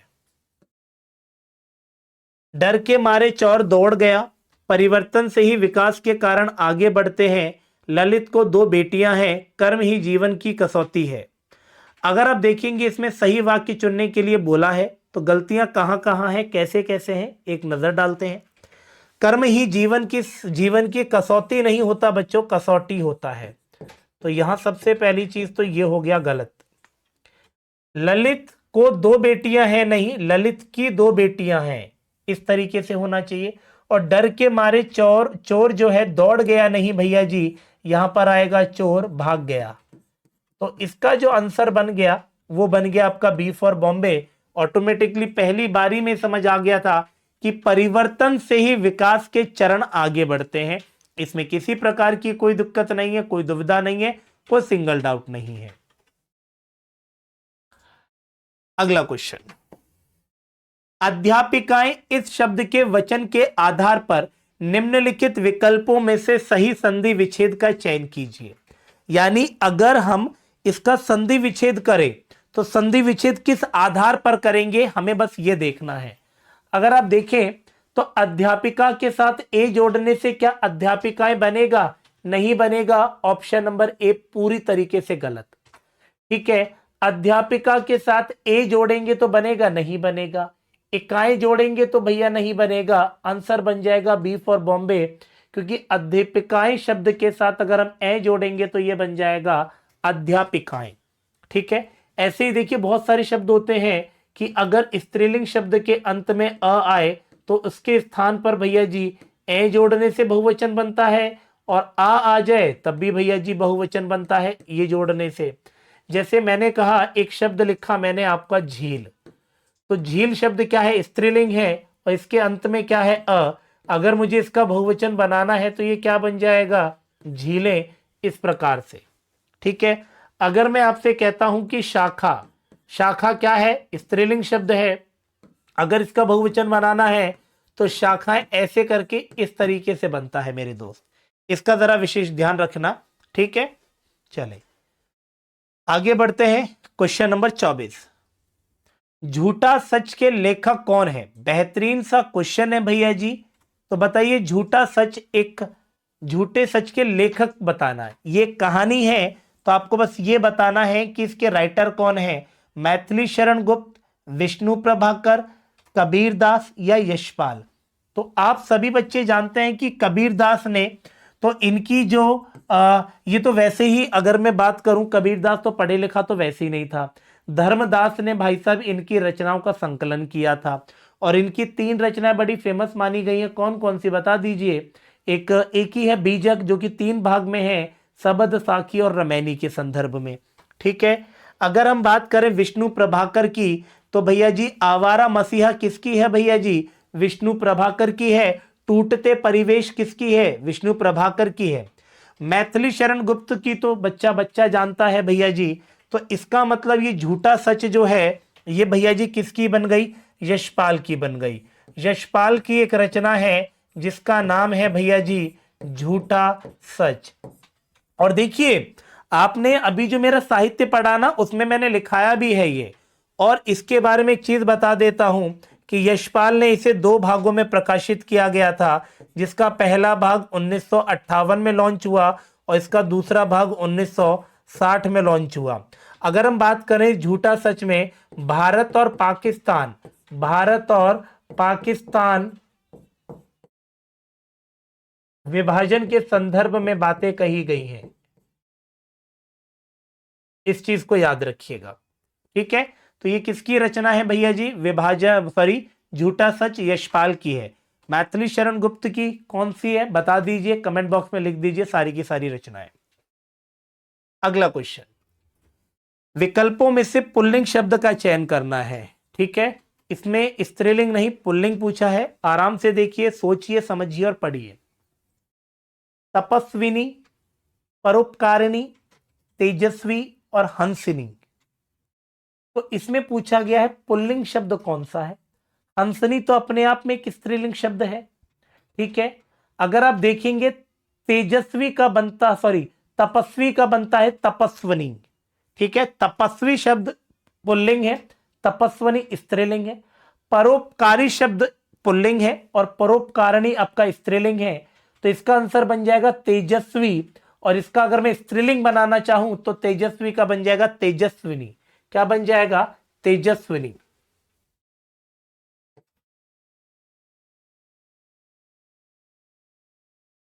तेजस्विनी, ठीक है, क्योंकि इसके लास्ट में क्या लगता है? इन्हीं प्रत्यय लग जाता है। क्या लग जाता है? इन्हीं प्रत्यय लग जाता है और बन जाता है लिंग। तो याद रखना, ये जो तेजस्वी है ये अपने आप में पुल्लिंग शब्द है, तेजस्वनी स्त्रीलिंग शब्द है। क्वेश्चन नंबर 25 भी क्लियर हो गया। नेक्स्ट, रहन पर रगदू किस लेखक का उपन्यास है? मैत्री पुष्पा, काशीनाथ सिंह, गोविंद सिंह और दूधनाथ सिंह। क्वेश्चन नंबर 26 बहुत ही बेहतरीन है, ठीक है, बता दीजिए कि क्या इसका सही जवाब रहेगा। आप क्वेश्चनों को देखो, सारे के सारे डेट के साथ है, आप सर्च मार सकते हैं कि यूपीएसआई तीसरी शिफ्ट में आया है 12 दिसंबर 2017 को ये पेपर, उसका ये क्वेश्चन है। तो बताइए, इस बेहतरीन से बेहतरीन क्वेश्चन को आप किस तरीके से करना चाहेंगे, सोचिए। चलिए, तो देखिए, अगर हम बात करें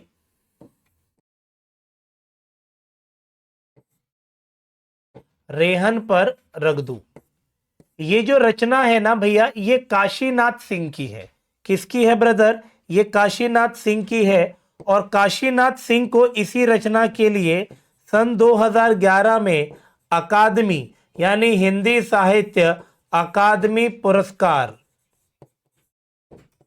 इससे नवाजा जा चुका है। और काशीनाथ सिंह की और अच्छी अगर रचनाएं देखें तो इनकी एक रचना है भैया जी, अपना मोर्चा। इनकी एक रचना है अपना मोर्चा। एक है इनकी काशी का 80, काशी का 80 इनकी एक रचना है। ये दो रचनाएं तो मुझे याद है, अपना मोर्चा और काशी की 80। और रेहन पर रगदू के लिए सन 2011 में हिंदी साहित्य अकादमी पुरस्कार दिया जा चुका है भैया जी काशीनाथ सिंह को। तो आप देखिए किस तरीके से बेहतरीन क्वेश्चंस हैं। इसी तरीके से हम लोग इससे और बेहतरीन अभी तो 2021 वाली और लेकर आऊंगा मैं वीडियो, जिसमें उनकी संख्या और भी ज्यादा बढ़ सकती हैं। और 21 वाला तो मजेदार ही होगा, ठीक है। बस तैयारी करते रहिए हिंदी में, ठीक है। समय समय पर आपको हिंदी के डोज मिलते रहेंगे भैया जी। ये लव डोज नहीं है, ये हिंदी के डोज हैं। कहीं तुम इसे लव डोज समझ के बैठ जाओ मेरे दोस्त। आगे बढ़ते हैं, हमारा है क्वेश्चन नंबर 27। अगर हम क्वेश्चन नंबर 27 की बात करें तो इसमें पूछा गया है कि निम्नलिखित में से कौन सा निश्चित संख्यावाचक विशेषण नहीं है। तो सबसे पहले देखिए, विशेषण से अभी हम लोगों ने दूसरे क्वेश्चंस भी किए जहां पर हमने विशेष्य और विशेषण जाना, लेकिन अब जो क्वेश्चन दिया है वो विशेषण के भेद में से पूछा गया है। तो विशेषण के कितने भेद होते हैं? बेसिकली 4, गुणवाचक विशेषण, संख्यावाचक, परिमाणवाचक और एक होता है आपका सार्वनामिक विशेषण, ठीक है। तो यहां अगर हम देखें तो निश्चय संख्यावाचक विशेषण नहीं होना चाहिए, यह पूछा गया है इसमें। सबसे पहले देखिए हम इन दोनों विशेषणों को थोड़ा सा अलग अलग करके देखते हैं। एक होता है आपका परिमाणवाचक विशेषण, एक है परिमाणवाचक, और एक होता है आपका मेरे साथी संख्यावाचक विशेषण। देखिए, परिमाण भी दो प्रकार के होते हैं, एक होता है निश्चय और एक होता है अनिश्चय, ठीक है। इसकी अगर मैं बात करूं तो ये होता है निश्चय और एक होता है अनिश्चय।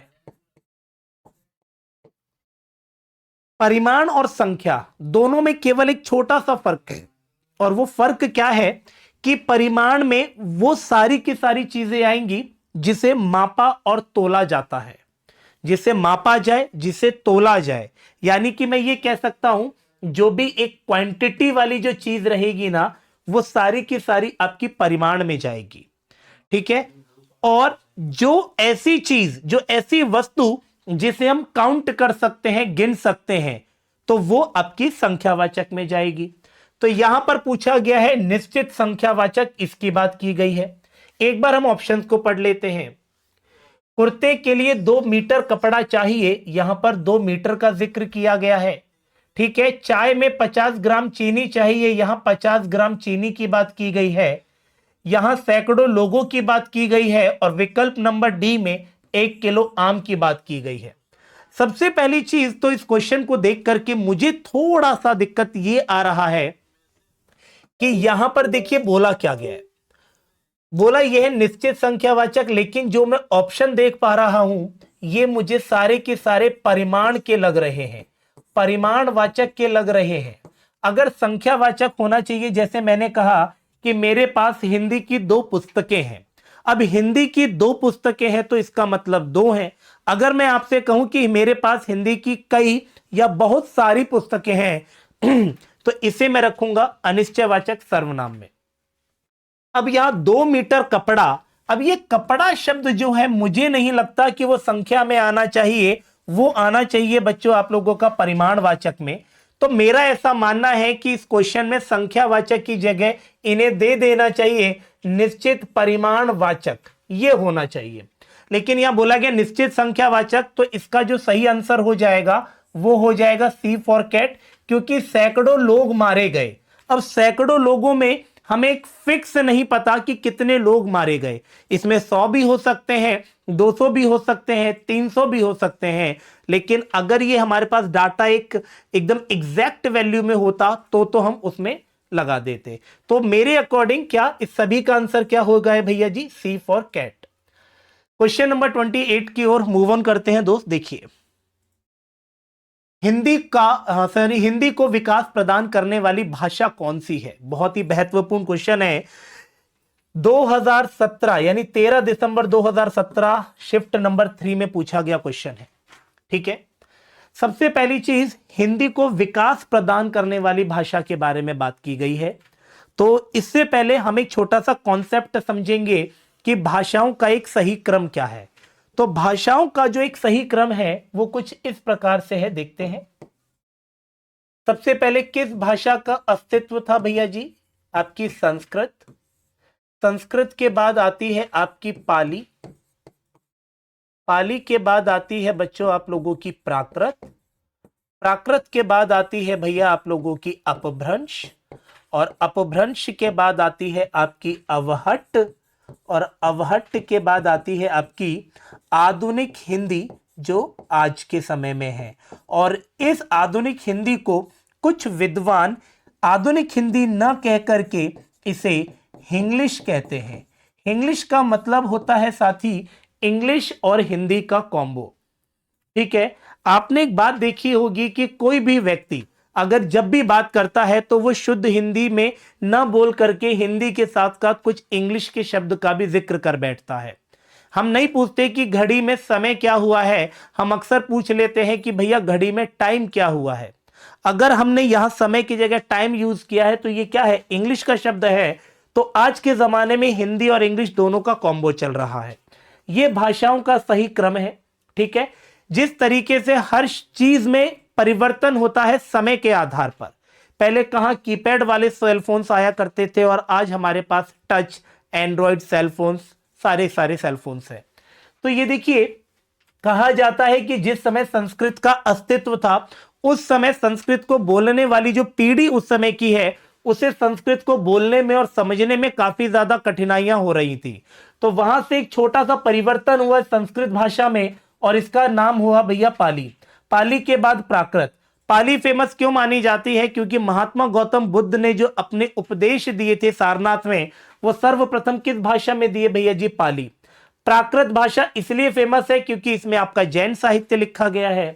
ठीक है, अपभ्रंश मोस्ट इंपॉर्टेंट। देखिए ये एक टाइम पीरियड तो चल ही रहा है, अब तक आपने देखा हमारी हिंदी का कोई भी नामो निशान नहीं है, लेकिन जब टाइम पीरियड आता है अपभ्रंश का तो यहीं से भैया जी आपकी वास्तविक हिंदी का शुभ आरंभ होता है।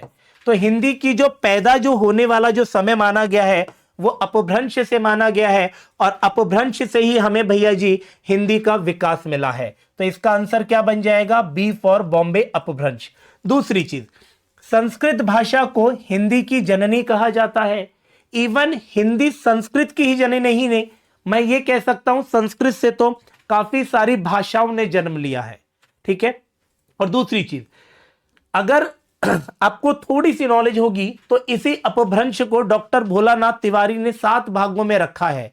पेशाची, खस, ब्राचड़, महाराष्ट्री, सौरसैनी और मागधी और अर्धमागधी, ये टोटल 7 भाग आपके डॉक्टर भोलानाथ तिवारी ने रखे और वहीं से फिर छोटी छोटी भाषाओं का विकास होता चला गया। अगर मैं बात करूं सौरसैनी अपभ्रंश से, तो यहां से आपकी राजस्थानी, गुजराती और पश्चिमी हिंदी का विकास हुआ। फिर पश्चिमी हिंदी एक उपभाषा है जिसमें से 5 बोलियों का विकास हुआ, जैसे मैंने कहा ब्रज भाषा, मैंने कहा कन्नौजी, मैंने कहा खड़ी बोली, मैंने कहा हरियाणवी। ये सभी जो बोलियां हैं ये किससे निकली हैं? पश्चिमी हिंदी से। ठीक इसी तरीके से अपभ्रंश से ही हिंदी का क्या माना जाता है? विकास माना जाता है। तो क्वेश्चन नंबर 28 का जो सही आंसर है वो है बी फॉर बॉम्बे। अगला क्वेश्चन देखते हैं 29। ताजमहल डैश का एक अद्भुत नमूना है। दिए गए विकल्पों में से सही चयन कर सकते हैं आप। ऑप्शंस आपके सामने हैं। ठीक है, एक चित्रकला है क्या ये? बताइए आप। तो आप सभी जानते हैं कि जहां रंगों से और कलमों से जो डायग्राम बनाए जाते हैं उसे हम चित्रकला कहते हैं। तो ताजमहल भैया जी चित्रकला का एक अद्भुत नमूना तो नहीं है भैया जी। ठीक है, और 2 ऑप्शंस आप देख ही रहे हैं। तो ये क्या है? स्थापत्य कला है। ताजमहल को स्थापित किया था किसने भैया जी? बताइए। सभी जानते हैं शाहजहां ने। किसकी याद में? अपनी बेगम की याद में। ठीक है, तो यहां ये देखो कि भैया ताजमहल बनवा दिया अकबर ने अपनी बेगम के लिए। आप लोग थोड़ा बहुत अगर पढ़ लेंगे ना तो आप भी बहुत कुछ कर जाएंगे अपनी जिंदगी में, अपने परिवार वालों के लिए। ठीक है, बहुत सारे बच्चे मैंने देखे हैं कि अभी भी संभलने का समय नहीं है, लेकिन पता नहीं क्यों पढ़ने पे इतना ज्यादा ध्यान नहीं दिया जा रहा। रील्स को स्क्रॉल करने में अपना समय टाइम व्यर्थ कर देते हैं। ठीक है, तो ये जो टाइम मिला है, डेट आपको पता है यूपीएसआई की आ चुकी है, ज्यादा दिन आपके पास है नहीं, अप्रोक्सीमेटली वही 90 to 100 डेज आपके पास बाकी हैं। तो इस समय तो आप लोगों को संभलना चाहिए और टाइम को यूटिलाइज करना चाहिए, एक स्ट्रैटेजी प्लान करनी चाहिए अपने एग्जाम, जो अपकमिंग एग्जाम दारोगा का है, वो सारी चीजों को लेकर के। ठीक है, दिए गए विकल्पों में से किल्मिश का समानार्थी शब्द चुनिए। क्या पूछा गया है? किल्मिश। और समानार्थी मैं ये कह सकता हूं एक प्रकार से आप इसे पर्यायवाची का रूप कह सकते हैं कि मेरे को किल्मिश का पर्यायवाची शब्द चुनना है। अब पर्यायवाची शब्द आप इसका तभी चुन पाओगे जब आपको किल्मिश का अर्थ पता होगा। और ऑप्शंस यहां पर दे रखे हैं महाविष, पाप, विषैला और भयंकर। ठीक है, तो यहां पर देखिए अगर हम बात करें, किल्मिश जो है एक समानार्थी होता है भैया जी किसका? पाप का। किसका होता है? पाप का। और इसके कई सारे समानार्थी अगर आप देखें तो देखो पाप बन जाता है एक इसका दुष्ट बन जाएगा, एक इसका भैया जी पापिष्ट, जिसे हम भाववाचक संज्ञा बनती है जिसे पापिष्ट, और एक बन जाएगा भैया जी अमंगल, अशुभ, जिसे हम कह सकते हैं। ठीक है, जब तक हमें शब्दों के अर्थ याद नहीं होंगे ना तब तक हम नहीं कर पाएंगे। इसलिए मैं कहता हूं कि पर डे अगर आप 5 विलोम और 5 पर्यायवाची भी अगर अच्छे से याद करेंगे तो बहुत सारी चीजों को आप समझ पाएंगे। महादेवी वर्मा का प्रथम काव्य संकलन कौन सा है? ये चारों की चारों जो आप ऑप्शन देख रहे हैं, नीरजा, रश्मि, निहार और दीपशिखा, ये चारों की चारों रचनाएं आपकी महादेवी वर्मा की हैं। और महादेवी वर्मा से बहुत सारे पॉइंट्स मैंने डिस्कस किए थे लास्ट वीडियो में, लेकिन अभी भी बता देता हूं कि इन्हें आधुनिक मीरा भी कहा गया है, आप भी जानते हैं, और आधुनिक कवि भी इन्हें कहते हैं। छायावादी युग की ये कवित्री रही हैं और महादेवी वर्मा को सन 1982 में यामा, इनकी एक रचना है, उसके लिए 1982 में ज्ञानपीठ पुरस्कार दिया गया था। और आपको पता है हिंदी भाषा में प्राप्त करने वाली पहली महिला थी ये। ठीक है, और वैसे तो ज्ञानपीठ पुरस्कार सबसे पहले हिंदी भाषा के लिए सुमित्रा नंदन पंत को 1968 में चिदंबरा के लिए दे दिया गया, 1972 में रामधारी सिंह दिनकर को उर्वशी के लिए, 1978 में अज्ञ को कितनी नावों में कितनी बार के लिए। ठीक है, इस प्रकार से अगर मैं ज्ञानपीठ की बात करूं तो कुल मिला करके 12 ज्ञानपीठ हिंदी भाषा के लिए दिए जा चुके हैं। और हाल ही में सन 2024 में हिंदी भाषा के लिए ज्ञानपीठ विजेता है, उनका नाम है विनोद कुमार शुक्ल। क्या नाम है उनका? विनोद कुमार शुक्ल। लेकिन छोड़िए, यहां क्वेश्चन क्या बोला गया है कि महादेवी वर्मा की इन चारों रचनाओं में से पहली संकलन रचना कौन सी है, यानी सबसे पहले उन्होंने कौन सी रचना लिखी थी। तो देखिए, सबसे पहले मैं बता दूं तो यहां पर आंसर जो हो जाएगा वो नीहार हो जाएगा, जो कि 1930 में लिखी गई रचना थी भैया जी। दीपशिखा जो लिखी गई है वो सन 1982 में लिखी गई है। नीरजा जो लिखी गई है वो सन 1934 में लिखी गई है। और रश्मि की बात करूं तो 1932 में लिखी गई रचना है ये। तो अब आप देख सकते हैं, अगर टाइम पीरियड के अकॉर्डिंग भी देखें तो सबसे पहले 1930 में लिखी गई निहार, 1934 में नीरजा, 32 में रश्मि और 42 में दीपशिखा। तो देखिए, ये आपको याद रखने हैं। ये जब 2017 में पूछे गए हैं तो सोचिए कि यहां से क्वेश्चन भी बनता है कि आपको कोई राइटर्स दे देगा वो 4, और चारों राइटरों को है ना आपको जन्म के अनुसार उन्हें क्रम में लगाने के लिए पूछा जाएगा। तो इसलिए मैंने आपको हिंदी साहित्य में ज्यादातर राइटरों का जीवन काल भी मेंशन किया है, तो जीवन काल पे भी फोकस करते रहिएगा आप लोग, ठीक है। अगला क्वेश्चन देखते हैं। दिए गए विकल्पों में से सही वाक्य पहचानिए। ईमानदारी मनुष्य का श्रेष्ठ लक्षण है, बताइए, या श्रेष्ठ आचरण है, या श्रेष्ठ व्यवहार है, या श्रेष्ठ गुण है। यार सभी बच्चे जानते हैं, बचपन से सुनते आए हैं, इंग्लिश में कोटेशन है कि honesty is the best policy, ठीक है। तो इस चीज को देखिए, तो मेरे को लगता है ये तो बहुत ही इजी क्वेश्चन है, इसको नहीं लेना चाहिए था, लेकिन जब मैंने लिया है तो आप सभी बच्चे इसका जवाब दे सकते हैं, ठीक है। क्वेश्चन नंबर 32, ईमानदारी मनुष्य का क्या है भैया जी? सबसे बेहतरीन क्या माना जाता है? गुण माना जाता है। इस क्वेश्चन को नहीं लेना चाहिए था, लेकिन छोड़िए, अब आएगा मजा। अगुआ बनकर दिखाने वाला पथ प्रदर्शक कहलाता है। रिक्त स्थान के लिए हमें उचित शब्द का चयन करना है। सबसे पहले इस क्वेश्चन को वही बच्चे कर पाएंगे जिसको अगुआ का मतलब पता होगा। और अगुआ शब्द से लेकर एक चीज मैंने आपको बताई थी कि भारतेंदु हरिश्चंद्र को हिंदी भाषा का अगुआ कहा जाता है। बताइए अगुआ का मतलब क्या है? अगुआ का मतलब होता है भैया जी, एक प्रकार से मैं ये कह सकता हूं नेतृत्व करने वाला। क्या करने वाला? नेतृत्व करने वाला, जिसे हम कह सकते हैं भैया जी कैप्टन। जैसे कि आपने देखा होगा कि एक लीडर होता है, एक कैप्टन होता है जो कि अपनी टीम को नेतृत्व करता है। तो यहां पर भैया जी नेतृत्व यानी कि अगुआ बनकर, एक टीम का लीडर बनकर दिखाने वाला, एक कौन सा? पथ बताने वाला, रास्ता दिखाने वाला जो कहलाता है वो क्या कहलाता है बताइए। तो यहां पर पद प्रदर्शक क्या कहलाएगा? मंजिल कहलाएगा, रास्ता कहलाएगा, लक्ष्य कहलाएगा, या स्थान कहलाएगा? तो यहां पर आंसर क्या बनेगा? रास्ता। अगुआ बनकर क्या दिखाने वाले?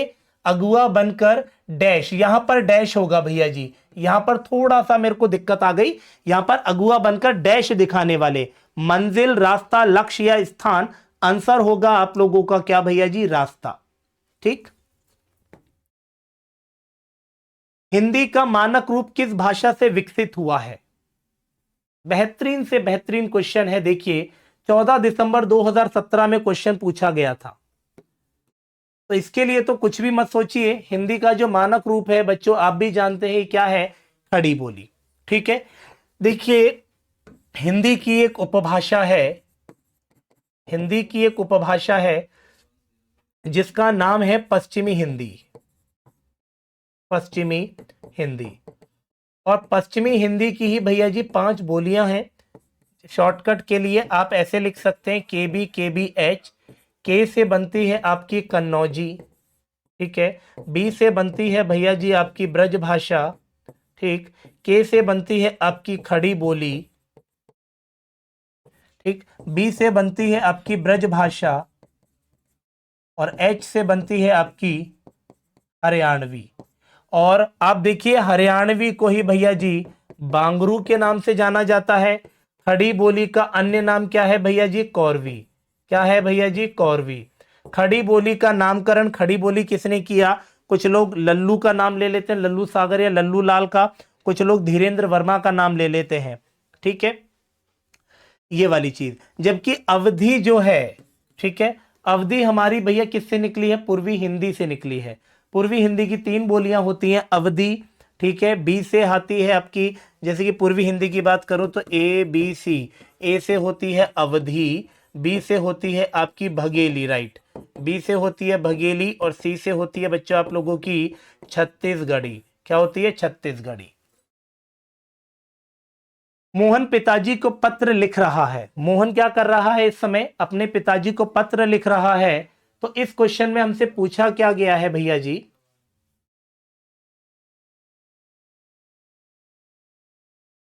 ठीक है, ये थोड़ा सा इसे रफ करना चाहूंगा, ये कुछ भी नहीं है।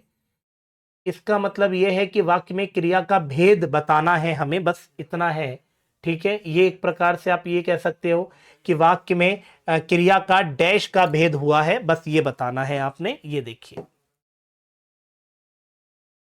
अगर हम इस क्वेश्चन को देखें तो देखिए, मोहन पिताजी को पत्र लिख रहा है, वाक्य में क्रिया पूछी गई है, ठीक है। प्रेरणार्थक नाम धातु अकर्मक और सकर्मक। सबसे पहली चीज, इसमें कर्ता और क्रिया का रोल रहता है, इसमें कर्म नहीं होता। सकर्मक में कर्ता प्लस कर्म और प्लस क्रिया, ये तीनों लोग रहते हैं, ठीक है भैया जी। अब बात करते हैं नाम धातु की। तो नाम धातु हमेशा किससे बनती है? संज्ञा। तो नाम धातु क्रिया किसे कहते हैं? संज्ञा, सर्वनाम और विशेषण से जो भी क्रिया बनती है दोस्त, उसे हम क्या कहते हैं? बता दीजिए। नाम धातु क्रिया कहते हैं। क्या कहते हैं? नाम धातु क्रिया, ठीक है। अब बात करेंगे प्रेरणार्थक क्रिया की। तो जहां कर्ता अपना काम स्वयं न करके किसी अन्य से करवाता है, उसी को हम प्रेरणार्थक क्रिया कहते हैं। और यहां अब क्वेश्चन को देखो, मोहन पिताजी को पत्र लिख रहा है, यहां पर किसी और से काम तो नहीं कर पा रहा, तो इसका मतलब भैया प्रेरणार्थक तो गई, यहां से प्रेरणार्थक तो गई काम से। नाम धातु क्रिया यहां पर है नहीं, जैसे हाथ से हथियाना, लठ से लठियाना, तो यहां पर यह भी नहीं है। यहां पर अकर्मक की बात हो नहीं सकती क्योंकि लिखा जा रहा है। आंसर बन जाएगा भैया जी क्या? सकर्मक। सकर्मक क्रिया को पहचानना है तो आप क्या, किसे और किसको शब्द का यूज करके प्रश्न बना लीजिए, इससे भी बड़े आराम से आप पता कर पाएंगे कौन सी क्रिया कर्मक है और कौन सी क्रिया सकर्मक है। मोहन पिताजी को पत्र लिख रहा है, यहां पर लिखना क्या हो गया भैया जी? बताइए, यहां पर लिखना क्या है? क्रिया हो गई। कौन लिख रहा है भैया जी? मोहन। और भैया जी क्या लिख रहा है? पत्र लिख रहा है। और किसको लिख रहा है? पिताजी को लिख रहा है। अगर देखेंगे ना तो आप इसमें सकर्मक के भी 2 भेद मिल जाएंगे इसमें, क्योंकि एक भेद होता है एकर्मक क्रिया जहां एक कर्म हो, और एक होती है द्विकर्मक क्रिया जहां पर 2 कर्म हो।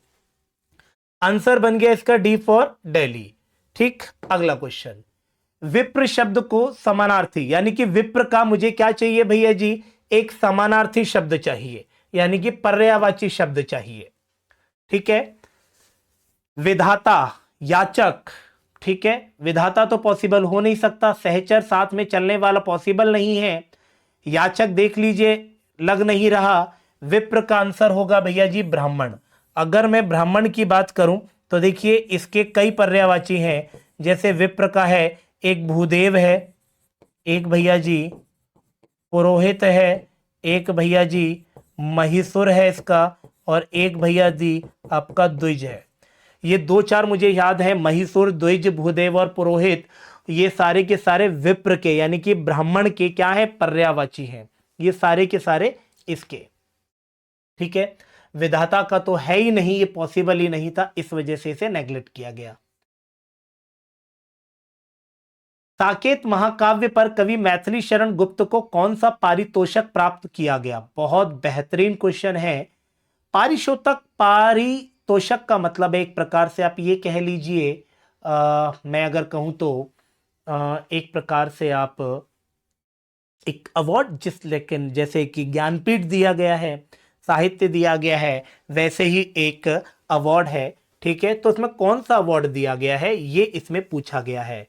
और किसके लिए? साकेत के लिए। किसको भैया जी? कवि मैथिली शरण गुप्त को। ठीक है, तो देखिए सार्क लिटरेरी अवार्ड नहीं है, ज्ञानपीठ अवार्ड नहीं, क्योंकि ज्ञानपीठ तो भैया जी साकेत क्या, ज्ञानपीठ तो मैथिली शरण गुप्त को मिला ही नहीं है। ठीक है, सरस्वती की बात हम कर नहीं रहे, आंसर बनेगा इसका क्या? मंगला प्रसाद। तो इसका पूरा बन जाएगा ये मंगला प्रसाद पारितोषक। ठीक है, अगर हम बात करें देखिए 37 क्वेश्चन वाले की, तो इसमें सबसे पहले तो देखिए ये द्विवेदी युग की सर्वश्रेष्ठ रचना मानी गई है। कौन सी भैया जी? साकेत। ठीक है, अगर मैं इसकी बात करूं तो साकेत जो है ये सन 1931 में लिखी गई थी, और इसमें भैया जी कुल मिलाकर के 12 सर्ग आपको देखने को मिलते हैं। और इसमें लक्ष्मण की पत्नी उर्मिला को एक नायिका के तौर पे रखा गया है। ठीक है, सरस्वती सम्मान नहीं मिला है इन्हें, ज्ञानपीठ नहीं मिला है, इन्हें जो अवार्ड मिला है वो मंगला प्रसाद पारितोषक अवार्ड मिला है। ठीक है, इस चीज को याद रखिएगा। और ये अवार्ड कब मिला ये भी याद रखना, 1931 में तो इन्होंने साकेत लिखी है, तो ये जो अवार्ड इन्हें मिला है ये 1932 में मिला है। कब मिला है? 1932 में। तो इसी के साथ क्वेश्चन नंबर 37 भी क्लियर होता है आप लोगों का। ठीक, आगे चलते हैं और देखते हैं और कौन सा क्वेश्चन है हमारे पास। सौम्यता ही नारी का सच्चा है। अब बताओ क्या है? सबसे पहले तो देखिए यहां पर एक शब्द ही गलत लिख गया, क्योंकि श्रृंगार ऐसे नहीं लिखा जाता, लेकिन इन्होंने कर रखा है भैया जी इसको।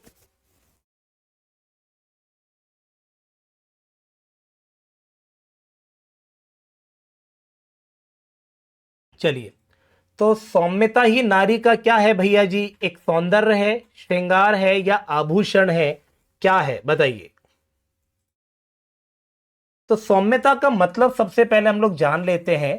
सौम्यता का मतलब क्या है भैया जी? जैसे कि हम ये कह सकते हैं सौम्यता का मतलब होता है एक प्रकार से कोमलता, ठीक है, शांति, या फिर मैं ये कह सकता हूं भैया जी मधुरता, या फिर मैं ये कह सकता हूं विनम्रता। ठीक है, और ये सब क्या है भैया जी? यानी कि नारी का एक सच्चा क्या है बताइए? श्रृंगार होता है या आभूषण? यही भैया जी नारी का सबसे बड़ा क्या है? सच्चा श्रृंगार होता है। और श्रृंगार सही चीज में ऐसे लिखा जाता है, ये वाली चीज। अगला क्वेश्चन देख लीजिए एक बार। सुबह में चिड़िया चहचहाने लगती हैं। क्या बोला गया है? सुबह चिड़िया चहचहाने लगती है, वाक्य में प्रयुक्त काल पहचानना है। आपको काल में ज्यादा दिक्कतें आती हैं, तो देखिए काल में ज्यादा दिक्कत है भी नहीं। अगर आप देखेंगे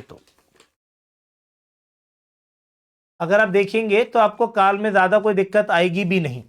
देखिए ये क्या है? वर्तमान भविष्य और भूतकाल।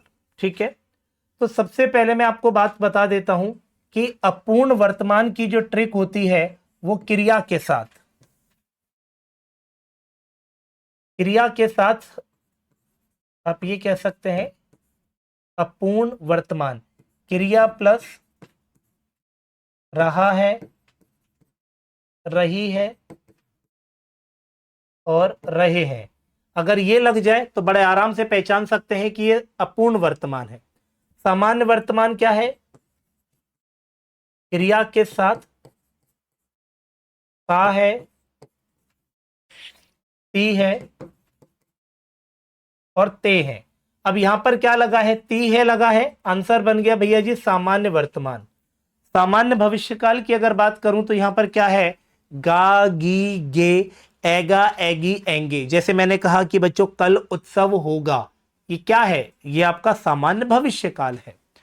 और अगर मैं पूर्ण भूतकाल की बात करूं तो पूर्ण भूतकाल का मतलब होता है जहां क्रिया के साथ चुका था, चुके थे, चुकी थी, चुके थे ये लग जाता है। कितना इजी है बताओ इसे आइडेंटिफाई करना आराम से। ठीक है, और इसी, पता आपको एक चीज और बता देता हूं, इसी अपूर्ण वर्तमान को ही तात्कालिक वर्तमान भी कहते हैं। क्या कहते हैं? तात्कालिक वर्तमान। नेक्स्ट, एकाकिनी का लिंग बदलना है हमें। एकाकिनी एक शब्द दे रखा है जिसका मुझे लिंग बदलना है। ठीक है, तो एकाकिनी अपने आप में खुद स्त्रीलिंग शब्द है, तो मुझे इसका क्या करना है? पुल्लिंग बनाना है। तो एकाकिनी का भैया जी पुल्लिंग क्या बन जाएगा? एकाकी बन जाएगा। बच्चे समझ नहीं पाते, सोचते हैं कि एकाकिन का एकाकिनी करने पर होगा। ठीक है, या एक का एकाकिनी नहीं बच्चों, एकाकी का एकाकिनी होता है। इस चीज का बेहद ध्यान रखेंगे आप। अगला क्वेश्चन देख लेते हैं। एक दिए गए विकल्पों में से कौन सा अतुल का समानार्थी शब्द नहीं है? अतुल का कौन सा समानार्थी शब्द नहीं है? तो इसमें एक शब्द आपको बहुत अच्छे से दिख रहा होगा, अनल। अनल शब्द जो आप देख पा रहे हैं, ये अनल शब्द का मतलब क्या होता है बताइए? अनल का मतलब होता है आग, यानी इसके बहुत सारे हैं, वायु सखा। ठीक है, इस तरीके से। तो इसका आंसर क्या बन जाएगा भैया? B for Bombay. बताइए किसी को कोई दिक्कत? क्वेश्चन ठीक है, एक दो हैं आपके अच्छे खासे। निम्नलिखित वाक्यों में से वाक्य के किस हिस्से में त्रुटि है, ये पूछा गया है। कुछ लोगों को लगता है कि बदला लेने से कलेजे को ठंडक पहुंचती है। बताइए वाक्य के किस हिस्से में आपको दिक्कत आ रही है? अगर देखा जाए तो कुछ लोगों को लगता है कि बदला लेने से कलेजे को ठंडक पहुंचती है। भाव तो एकदम सही दिखाया गया है इसमें, भाव में बच्चों कोई गड़बड़ी नहीं है। लेकिन अगर आप देखेंगे त्रुटि, अगर आप देखें तो मेरे को हल्की सी त्रुटि मिली है यहां, क्योंकि ठंडक ठीक है, सही है, कोई दिक्कत नहीं है। यहां पर कुछ लोगों को, अगर आप बोलो तो यार यहां पर आप बोलोगे कि सर यहां बिंदी है, तो बेटा ये थोड़ा सा टाइपिंग मिस्टेक है। लेकिन जहां मुझे लग रहा है वो ऑप्शन नंबर डी लग रहा है, क्योंकि यहां पर इसके बदले में पता है क्या होना चाहिए? इसके बदले में होगा, लगता है की, क्योंकि दो प्रकार की होती है, एक ये और एक ये। तो ये जो की होती है ये तो अपने आप में क्रिया होती है, याद रखना, पूछिएगा किसी से। और ये जो क्रिया है ये एक प्रकार से योजक शब्द होता है, जोड़ने का कार्य करता है। ठीक है, अगला क्वेश्चन। प्रगतिशील लेखक संघ का पहला अधिवेशन किस वर्ष हुआ था? 1938, 1943, 1936, 1954। प्रगतिशील लेखक संघ का पहला अधिवेशन कहां और किस वर्ष? तो आइए इसके बारे में जरा पूरी की पूरी डिटेल्स बता देता हूं मैं, बहुत सारी दिक्कतें आती हैं यहां पर। प्रगतिशील लेखक का मतलब है भैया जी कई सारे लेखकों को एकत्रित करके एक नई दिशा दी गई भैया कविताओं को। ठीक है, तो उससे संबंधित है। ठीक है, और अगर हम बात करें इसी की, तो इसका जो पहला अधिवेशन 17 अप्रैल, इसका आंसर तो 1936 हो जाएगा।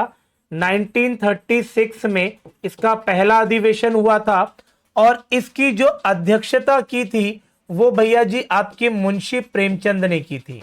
किसने की थी? मुंशी प्रेमचंद ने की थी। आप देखेंगे तो प्रगतिशील लेखक संघ जो है, इसकी स्थापना एक विश्व स्तर पर 1936 में लंदन में भी की गई है। ठीक है, तो इसका पहला अधिवेशन, अगर मैं बात करूं इसके दूसरे अधिवेशन की, और दूसरी चीज, इसका जो पहला अधिवेशन जो हुआ है ये कहां हुआ है भैया जी? लखनऊ, ये और याद रखना। ठीक है, और अगर मैं बात करूं आपके दूसरे की, तो दूसरा हुआ है 1938 कोलकाता। तीसरे की अगर मैं बात करूं तो 1942 दिल्ली। चौथे की बात करूं तो 1945 मुंबई। पांचवा भैया जी 1949 भीमड़ी में हुआ, और लास्ट वाला 1953 भैया दिल्ली में हुआ, ये भीमड़ी में। ठीक है, तो ये इसके कुछ अधिवेशन थे। तो ये अधिवेशन अब तक टोटल भैया जी 1 1 2 3 4 5 6 हुए हैं। इनकी डेट याद रखना, इनका स्थान याद रखिएगा, ठीक है आप। चलिए अगला क्वेश्चन देख लेते हैं एक बार।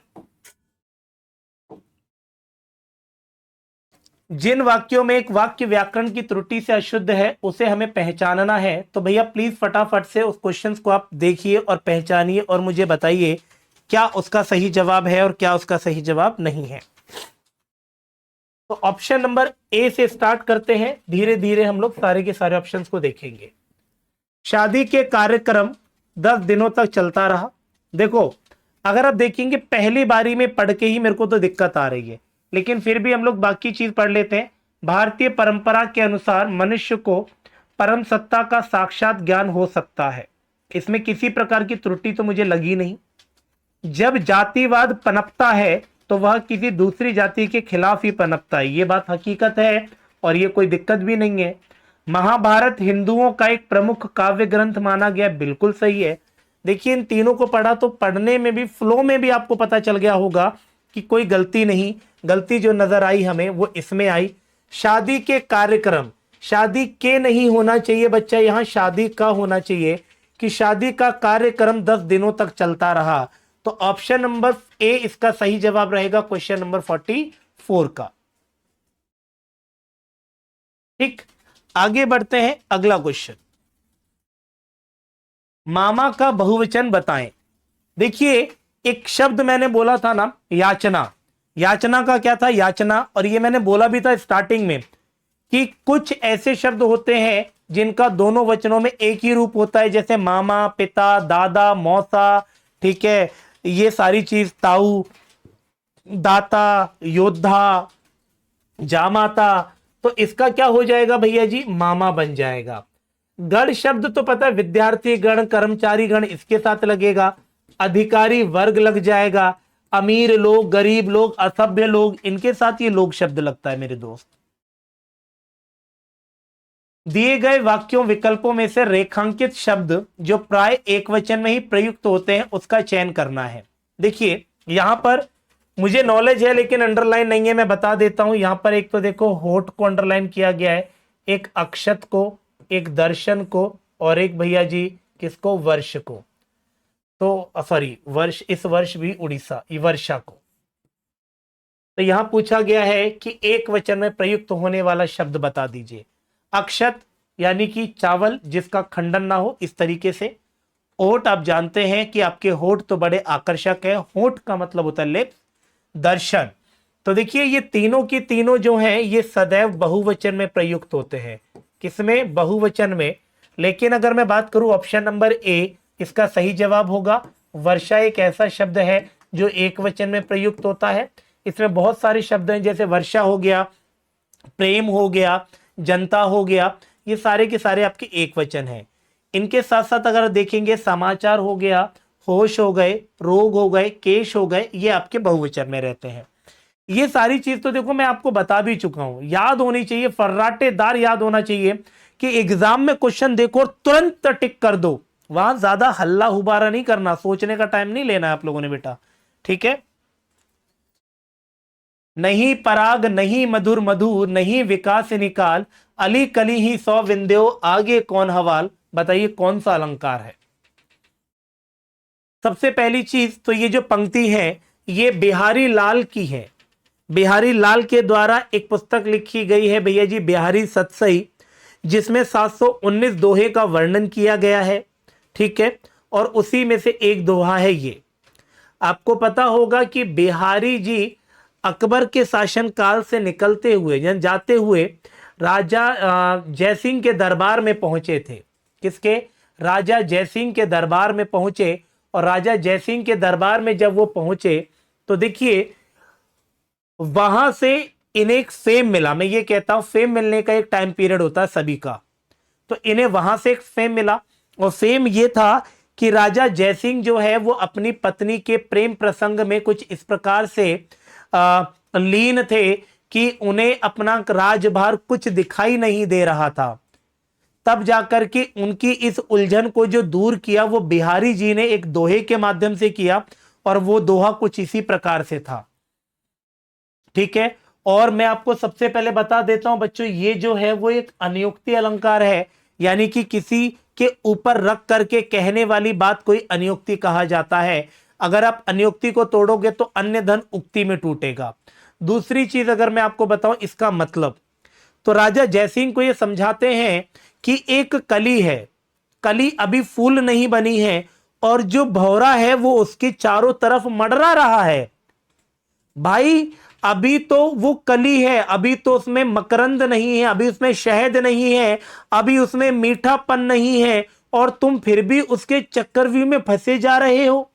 जब वो कुछ समय बाद जब वो पूर्णतः फूल बनेगा तो सोचो उस भंवरे का क्या होगा। तो इसी चीज को रख करके बिहारी जी ने राजा जयसिंह के ऊपर यह टिप्पणी की कि भैया अभी तो वो कली है, अभी से आप उसमें इतना ज्यादा लीन हो चुके हो कि आपको राजभाग कुछ काम वाम कुछ नजर नहीं आता। इस दोहे को सुनकर के राजा जयसिंह ने क्या किया, भाई बिहारी को अपना दरबारी कवि घोषित किया गया और बोला जो भी दोहे करने हैं आपको हमारी दरबार में रह के करो, और हर दोहे के लिए मैं आपको स्वर्ण मुद्रा दूंगा एक। ठीक है, तो 719 दोहे इन्होंने लिखे और 719 मुद्रा इन्हें मिली है। तो यहां पर आज खत्म होता है 2017 के टफेस्ट क्वेश्चन। ठीक है, तो अगली वीडियो में मुलाकात करूंगा सन 2021 के वेरी वेरी मोस्ट इंपॉर्टेंट और टफेस्ट क्वेश्चंस आप लोगों के लिए। कुछ एक दो ठीक है इसमें अच्छे खासे थे, कुछ बच्चे फंस रहे थे। आशा करता हूं कि सारी चीज अच्छे से समझ आई होगी, एक एक क्वेश्चन का एक्सप्लेनेशन आपको अच्छे रूप से मिल गया होगा। ठीक है, चलिए तो मुलाकात करेंगे अगली वीडियो में। मैं प्रदीप आप सभी बच्चों से अलविदा लेना चाहूंगा। जय हिंद।